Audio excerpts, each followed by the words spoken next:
Dragan. Bonjour à vous C'est l'heure de tous. C'est l'heure de la reprise. On s'aperçoit que le temps il passe très vite en fait. N'est-ce pas? Parce que vous avez repris l'entraînement il y a 15 jours à peine. Et vous rencontrez Orléans donc, pour le premier match de la saison, enfin, de l'année en Coupe de France. Et voilà, pour vous, c'est l'entrée en lice en Coupe de France, donc contre une équipe de Orléans, une équipe de deuxième division, actuellement en 8e. Donc a priori, voilà, vous êtes favorite. Alors oui, premier écoutez, tour. pour vous répondre à cette entame, à cette introduction, c'est que nous avons repris l'entraînement le mardi 28 décembre, donc ce qui veut dire que vraiment on s'est préparé en conséquence, quel que soit le type d'adversaire, et ça reste un match officiel de compétition, donc on n'en tient pas compte au niveau de niveau de compétition, mais c'est surtout comme si c'était une équipe de première division. Donc on va aborder ça dans le même état d'esprit, avec la même préparation, la même présentation, donc il n'y a pas de cas différent ou pas. C'est un match de compétition officielle, notamment en Coupe de France, que l'on aborde avec la plus grande détermination, parce qu'on a repris pour ça bien avant, on s'était préparé, et donc on se doit d'être prêt justement à cette échéance. Bon, est-ce que vous l'avez observé, cette équipe d'Orléans? On a essayé de récupérer des éléments concernant cette équipe. Bon, c'est vrai que ça n'a pas été évident de récolter ces informations, parce que donc voilà, c'est pas évident avec les réseaux qu'il y a et au niveau des uns des autres, les relations. Donc il y a des protections de données, on va dire. Mais bon, nous on s'adapte, on prépare ce match comme une équipe de première division qui joue contre nous, avec tout ce qui doit être fait pour qu'on puisse réussir et passer ce tour, parce qu'il ne peut pas y avoir de match nul.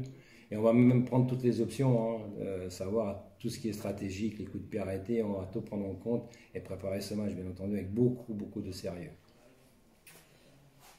Ok. Sachant qu'on connaît quelques joueuses d'Orléans, notamment Jessie Roux qui était là l'an dernier. Il y a aussi d'anciennes joueuses. Oui, il y a le staff aussi, au niveau du staff, il y a des connaissances. Oui, ils ont effectivement des informations nous concernant.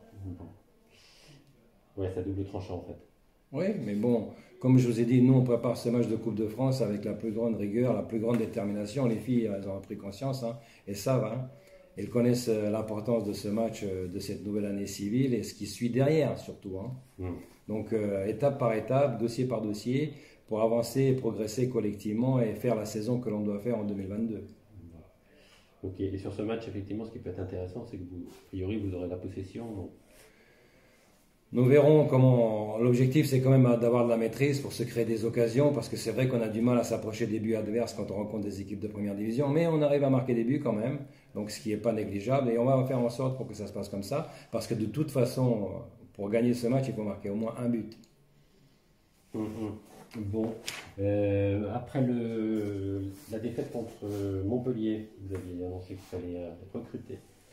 Où est-ce qu'on en est du mercato? Alors c'est vrai que ça a été une analyse qui a été faite après ce match. Cet aspect de gestion au niveau de recrutement est totalement dévolu et sous le contrôle du président.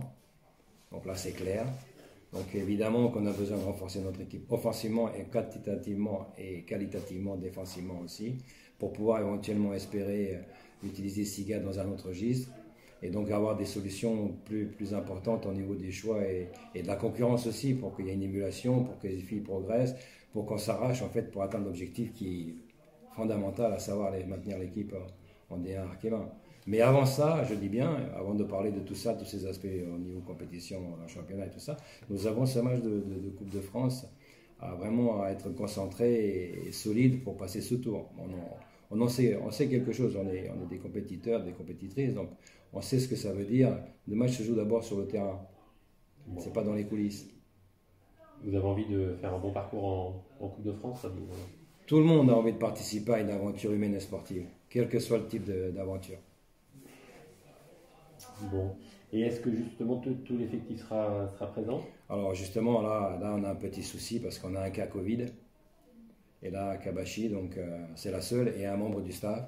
Donc c'est vrai, ils sont à l'isolement, donc ils ne participeront à ce match. Tout le reste de l'effectif est opérationnel, est disponible. En fait, on va s'appuyer sur l'organisation et l'effectif du dernier match de championnat. Donc il n'y aura pas trop de chamboulements, il n'y aura pas trop de changements non plus. D'accord. Bon. Et après, avec un peu plus tard, des joueuses qui pourraient revenir comme Anna Clérac.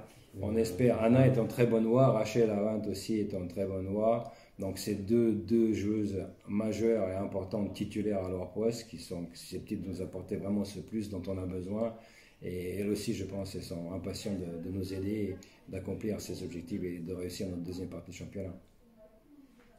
Très bien, merci. Merci à vous et dernière chose, bonne année, la santé et bien des choses à tout le monde et que tout se passe bien, notamment sur le plan sanitaire.